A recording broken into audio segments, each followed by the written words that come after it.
Welcome back to वाईएसए। आज हम देख रहे हैं केमिस्ट्री का एक टॉपिक जिसका नाम है chemistry of first transition series elements, right. जो आपकी ट्रांजिशन सीरीज है उसमें जो फर्स्ट ट्रांजिशन सीरीज हम जिसे कहते हैं, राइट, उसका जो फर्स्ट पार्ट है उसको हम डिस्कस करेंगे। उसके अंदर जो एलिमेंट्स आते हैं उसकी प्रॉपर्टीज को हम डिस्कस करेंगे। ओके, तो लास्ट ईयर हमने सेकेंड सेम में देख लिया था कि जो आपके पी ब्लॉक एलिमेंट्स होते हैं और आपके जो एस ब्लॉक एलिमेंट्स होते हैं दोनों का हमने स्टडी किया था। ओके, एस और पी ब्लॉक एलिमेंट्स की जो प्रॉपर्टीज है वो हमें ऑलरेडी पता है, राइट। अब अगर हम पीरियोडिक टेबल में देखें तो एस और पी ब्लॉक के बीच में हमें मिलता है डी ब्लॉक, राइट। इसका मतलब क्या है कि जो आपकी प्रॉपर्टीज होगी डी ब्लॉक की वो एस और पी दोनों की प्रॉपर्टीज के बीच में कहीं होगी, मतलब वो दोनों की प्रॉपर्टीज शो करेगा, राइट। तो अगर मैं एस से पी की तरफ जाता हूँ तब मुझे जो प्रॉपर्टीज है उसमें चेंज उसके अकॉर्डिंग दिखना शुरू होगा, राइट। दैट मीन्स की जो प्रॉपर्टीज है वेरी करेगी फ्रॉम एस टू पी, मतलब इसका एस कैरेक्टर पी तक के बढ़ता जाएगा, एस से पी तक का उसका कैरेक्टर चेंज होता जाएगा अगर हम बात करें डी ब्लॉक एलिमेंट्स की। ओके, और एस पी डी एफ हम किस बेसिस पर कहते थे कि जो हमारे पास में जो एस ब्लॉक में जो एलिमेंट्स उसको किस बेसिस पे अरेंज किया था, पी ब्लॉक में, डी ब्लॉक में, एफ ब्लॉक में किस बेसिस पे हमने अरेंज किया था, वो था कि हमारा जो लास्ट इलेक्ट्रॉन है या फिर आप कह सकते हो जो वैलेंस इलेक्ट्रॉन है वो किस शेल में जा रहा है, राइट। अगर वो एस शेल में जा रहा है तो आप उसको एस ब्लॉक एलिमेंट्स से पुट करोगे, पी में जाएगा तो पी ब्लॉक में, डी में जाएगा तो डी ब्लॉक में, एफ में जाएगा तो एफ ब्लॉक में। इस तरह से आप एस पी डी एफ में उसको डिवाइड करते हो, उसके उसके अकॉर्डिंग फिर आपको मिलता है आपका पीरियोडिक टेबल। ओके, तो अभी हम देख रहे हैं कि जब डी ब्लॉक को हम एस और पी ब्लॉक्स के बीच में कंसिडर कर रहे हैं, उसकी प्रॉपर्टीज दोनों के बीच में आ रही है, तो जब एस से पी की तरफ वो जा रहा है, ओके, एस से पी की तरफ जब हम एलिमेंट्स को देख रहे हैं तो उसकी जो प्रॉपर्टीज है वो चेंज होती जा रही है, मतलब वो ट्रांजिशन शो कर रही है। दैट्स व्हाई हम क्या बोल रहे हैं कि जो डी ब्लॉक है उसके जो एलिमेंट्स हैं उन्हें क्या कहते हैं हम ट्रांजिशन एलिमेंट्स। ओके, ये एकदम करेक्ट तो नहीं है कि जो सभी डी ब्लॉक के एलिमेंट्स हैं उन्हें हम ट्रांजिशन एलिमेंट्स बोलेंगे, वो मैं आपको आगे बताऊंगा कि परफेक्टली या फिर आप करेक्टली अगर डेफिनेशन देखो तब डी ब्लॉक एलिमेंट्स या फिर जो आपके ट्रांजिशन एलिमेंट्स है वो डी ब्लॉक से थोड़े अलग होते हैं, मतलब डी ब्लॉक में ही हो गए बट सारे D block elements transition elements नहीं होते। तो सबसे पहले देखते हैं कि जो आपके ट्रांजिशन एलिमेंट्स है, ओके, आप कह सकते हो अभी के लिए आप कह सकते हो कि डी ब्लॉक के जो कुछ एलिमेंट्स हैं उन्हें हम कैसे डिवाइड करते हैं, फर्स्ट ट्रांजिशन सीरीज में, सेकंड ट्रांजिशन सीरीज में, थर्ड और फोर्थ ट्रांजिशन सीरीज में। ओके, तो उसमें हम उसे डिवाइड करते हैं कुछ इस बेसिस पर कि जो 3D या फिर 4D में जो इलेक्ट्रॉन्स जा रहे हैं, लेट से जो 3D सबशेल में आपका जो वैलेंस इलेक्ट्रॉन है वो जा रहा है, उसमें हम 3D वाले सीरीज को बोल रहे हैं फर्स्ट ट्रांजिशन सीरीज। उसके अंदर आपके पास में आ रहा है स्कैंडियम, मतलब एटॉमिक नंबर 21 से लेकर 30 तक, स्कैंडियम टू जिंक। ओके, उसी तरह से 4D सीरीज में जिसमें आपका जो वैलेंस इलेक्ट्रॉन होगा वो जाएगा आपके 4D सबशेल में, उसमें उसे आप कहोगे सेकेंड ट्रांजिशन सीरीज वाले जो एलिमेंट्स होंगे वो, उसमें आगे आपका एट्रियम से लेके कैडमियम तक, अब जो एटॉमिक नंबर है 39 टू 48। 5D सीरीज में आपके पास में आ रहा है जिसे आप कहते हो कि थर्ड ट्रांजिशन सीरीज, उसके अंदर आपके आ रहा है लैंथेनियम, ओके, लैंथेनियम और हैफनियम, उसके बाद में स्किप होंगे कुछ एलिमेंट्स और फिर मर्क्यूरी, मतलब वहां से लेकर मर्क्यूरी तक, लैंथेनियम के बाद में कुछ एलिमेंट्स स्किप हो रहे हैं, फिर हैफनियम से लेकर मर्क्यूरी तक। ओके, अब ये जो बाकी के जो बीच में एलिमेंट्स थे आप कह सकते हो 58 से लेकर 71 तक, वो हो गया, वो आपके हो गए लैंथेनाइट्स। लैंथेनाइट्स मतलब इसके बाद में जो देखो लैंथेनम से डिराइव किया गया नेम लैंथेनाइट्स। ओके, तो 58 से 71 तक तो आपके लैंथेनाइट्स हो गए, तो आप वो से एफ ब्लॉक में कंसिडर कर रहे हो तो यहाँ पर नहीं आएंगे वो। और जो 6D सीरीज है जिसे आप कह सकते हो कि वो फोर्थ ट्रांजिशन सीरीज है, तो उसके अंदर आ रहा है आपका एक्टिनियम और फिर रुदरफोर्ड नियम। ओके, एक्टिनियम फिर रुदरफोर्ड नियम, उसके बाद में आप स्किप कर रहे हो यहाँ से देखिए, यहाँ पर जो स्किप हुआ 87 के बाद में स्किप हुआ 88 से लेकर 103 तक के। ओके, 88 से 103 तक के आपके जो एलिमेंट्स स्किप हुए वो थे आपके एक्टिनाइट्स।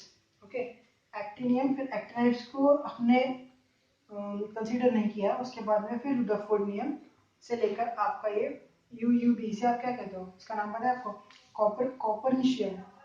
ओके, कॉपर्निशियम कहते हैं इसका नाम, कॉपर्निशियम। Okay, 112th element. ओके, तो ये था आपका 3D 4D 5D 6D series, आप कह सकते हो first transition series, second transition series, third transition series और फोर्थ ट्रांजिशन सीरीज। तो इसमें हम देखने वाले हैं फर्स्ट ट्रांजिशन सीरीज के जो एलिमेंट्स है उसके अंदर प्रॉपर्टीज का चेंज किस तरह से हो रहा है, और उसकी जो पूरी स्टडी है हम इस चैप्टर में करने वाले हैं। तो let's just go to our next topic. And one more thing, अगर आप ट्रांजिशन एलिमेंट्स की एक करेक्ट डेफिनेशन देखो तो उसके अकॉर्डिंग आपको पता चलेगा कि सभी डी ब्लॉक एलिमेंट्स आपके ट्रांजिशन एलिमेंट्स नहीं होते। ओके, इसकी करेक्ट डेफिनेशन के हिसाब से अगर आप देखो तो ट्रांजिशन एलिमेंट्स हम उन्हीं एलिमेंट्स को बोलेंगे जिनके अंदर जो पार्शियली फिल्ड डी सबशेल आपको मिलेगा। अगर आप कहते हो कि किसी एलिमेंट में आप D0 या फिर D10, ओके, टोटली जो एम्प्टी आपका डी सबशेल होगा या फिर जो फुल्ली फिल्ड आपके पास में डी सबशेल है वो काम नहीं करेगा। मतलब ऐसे इलेक्ट्रॉनिक कॉन्फ़िगरेशन वाले एलिमेंट्स को आप नहीं कह सकते कि वो ट्रांजिशन एलिमेंट्स है। इसी की वजह से आप कैडमियम और मर्क्यूरी दोनों को ही ट्रांजिशन एलिमेंट्स नहीं कहोगे, बट उन्हें हम ट्रांजिशन एलिमेंट्स के साथ ही स्टडी करते हैं। रीजन इज दैट कि उनकी प्रॉपर्टीज बहुत रिजेंबल करती हैं ट्रांजिशन एलिमेंट से, दैट्स व्हाई हम साथ में उसे स्टडी करते हैं बस। एंड वन मोर थिंग कि आप अगर 3D 4D 5D and 6D series को लर्न करने जा रहे हो तो यहाँ पे आपको थोड़ी दिक्कत हो सकती है कि स्कैंडियम से लेके जिंक तक के, और उसके साथ में आपको एटॉमिक नंबर। ओके, तो ये सब लर्न करने के लिए एक शॉर्ट ट्रिक है यहाँ पर मेरे पास में। तो आपको बस क्या याद रखना है कि जो आपकी 3D सीरीज है, फिर आप कह सकते हो जो फर्स्ट ट्रांजिशन सीरीज है, उसमें स्टार्ट आपको स्कैंडियम से करना है और आपका 21 आपके पास नंबर है। ओके, तो फिर 21 प्लस 9 अगर आप कर रहे हो तो आपको यहाँ पे मिल जाएगा 30। ओके, सो जिंक आपका मिल गया। अब 39, तो अब 30 प्लस 9 करोगे तो आपको मिल जाएगा यहाँ पे 39। तो यहाँ से आपकी सेकेंड ट्रांजिशन सीरीज स्टार्ट होगी। अब इसके अंदर भी अगर आप 3 ऐड कर रहे हो, ओके, तो आपको यहाँ पे मिल जाएगा 48।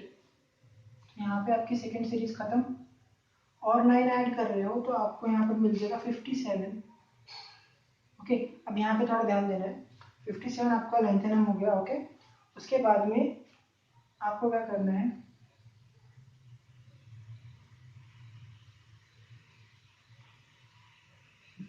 ओके, उसके बाद में यहाँ 15 ऐड करोगे, लेंथेनम के बाद में 15 ऐड कर दोगे एकदम, तो आपके पास में आ जाएगा आपका नेक्स्ट एलिमेंट एक्टिनाइट्स। सॉरी, आपके लेंथेनाइट्स को छोड़ने के बाद में आपके पास आ जाएगा हैफनियम जो होगा आपका 72। ओके, अब उसमें भी अगर आप 8 ऐड करोगे आपके पास आ जाएगा 80। तो ये आपके पास में आ गई आपकी थर्ड ट्रांजिशन सीरीज। ये आ गया आपका फर्स्ट, ये हो गया आपकी सेकेंड ट्रांजिशन सीरीज, ये हो गई आपकी थर्ड ट्रांजिशन सीरीज। ओके, उसी में अगर आप अभी 7 ऐड कर रहे हो, आपके पास आ गया 87। 87 में और 7 ऐड कर रहे हो, कितना मिलेगा 104। उसी में 8 ऐड कर रहे हो, आपको कितना मिल रहा है 112। तो ये हो गई आपकी फोर्थ ट्रांजिशन सीरीज। आपको एटॉमिक नंबर के हिसाब से बस आपको ये याद रखना है कि आपके जो एलिमेंट्स हैं उनका नाम क्या है। ओके, इसकी भी ट्रिक मैं आपको बता दूंगा कि पीरियोडिक टेबल आपको कैसे याद करना है, बहुत ही फनी सी ट्रिक है, वो किसी और वीडियो में देखेंगे। ओके, आपको बस ये नंबर याद रखना है 9999 15 8778। Okay, 4 times 9 15 8778। Okay, 4 times 9 15 8778। Okay, that's very easy. इसको बस याद कर लो और स्टार्टिंग का नंबर 21 याद रख लेना, स्कैंडियम है आपका। उसके बाद में बस ऐड करते जाना है और आपको 2 2 और 3 3 के पेयर्स में first series, second series, third and fourth आपको मिल जाएगी। ओके, ये ट्रिक शायद आपको अगर अच्छी लगती है तो यूज कर लीजिए, फायदे में रहोगे, राइट, गलत नहीं होगा कभी। Okay, so now let's move on to our next topic. Okay, तो अब बात करते हैं position of this transition elements. तो ये ट्रांजिशन एलिमेंट्स होते कहाँ पर है इन योर पीरियोडिक टेबल। तो सबसे पहली बात तो ये आपके पीरियोडिक टेबल के सेंटर में होंगे। ओके, ये आपका एस ब्लॉक, फिर ये हुआ आपका पी ब्लॉक, और इसके बीच में या फिर आप कह सकते हो इसके सेंटर में आपको मिल जाएगा आपका डी ब्लॉक। ये आपका S block, okay, S block, ये आपका पी ब्लॉक, और यहाँ पर आपके ट्रांजिशन एलिमेंट्स के जो पोजीशन थे आपके फर्स्ट ट्रांजिशन सीरीज वाले, ये सेकंड ट्रांजिशन सीरीज वाले, थर्ड ट्रांजिशन सीरीज वाले, और ये फोर्थ ट्रांजिशन सीरीज वाले। ओके, तो आप देख सकते हो कि जो आपका एस ब्लॉक होता है, एस ब्लॉक के जो एलिमेंट्स होते हैं उनमें आयनिक कैरेक्टर ज्यादा होते हैं। ओके, आयनिक कैरेक्टर शो करते हैं। पी ब्लॉक वाले मोस्टली आपको कोवेलेंट कैरेक्टर शो करेंगे। ओके, तो जब आप लेफ्ट से राइट में जाओगे, मतलब आप जब डी ब्लॉक में या फिर आप कैसे जो ट्रांजिशन सीरीज में लेफ्ट टू राइट जाओगे, तो ये जो आयनिक कैरेक्टर है वो डिक्रीज होता हुआ दिखेगा और जो कोवेलेंट कैरेक्टर है वो इंक्रीज होता हुआ दिखेगा। ओके, और दूसरी बात ये है कि जो आप इसमें देख रहे हो fourth, fifth, six and seventh, okay, fourth, fifth, six and seventh इसमें पीरियड यहाँ पे कवर किया है। और अगर ग्रुप्स की बात करते हो तो फोर्थ टू ट्वेल्थ ग्रुप तक के आपको ये ट्रांजिशन सीरीज देखने के लिए मिल जाएगी। ओके, तो ये थी इसकी पोजीशन के बारे में, और कुछ हमने प्रॉपर्टीज की बात कर ली। एस ब्लॉक की आयनिक और पी ब्लॉक की मोस्टली कोवेलेंट होती है। यहाँ से लेफ्ट टू राइट जाओगे तो आपको आयनिक कैरेक्टर डिक्रीज होता हुआ दिखेगा और कोवेलेंट कैरेक्टर इंक्रीज होता हुआ दिखेगा। एंड जब इस तरफ जा रहे हो तो जो कैरेक्टर है वो कोवेलेंट की तरफ शिफ्ट हो रहा है। और हमने जो बात करी कितने इसने पीरियड्स लिए हैं, 4 to 7th, और ग्रुप्स लिए हैं 4 to 12th। Okay, so that was about the position of transition elements in your periodic table.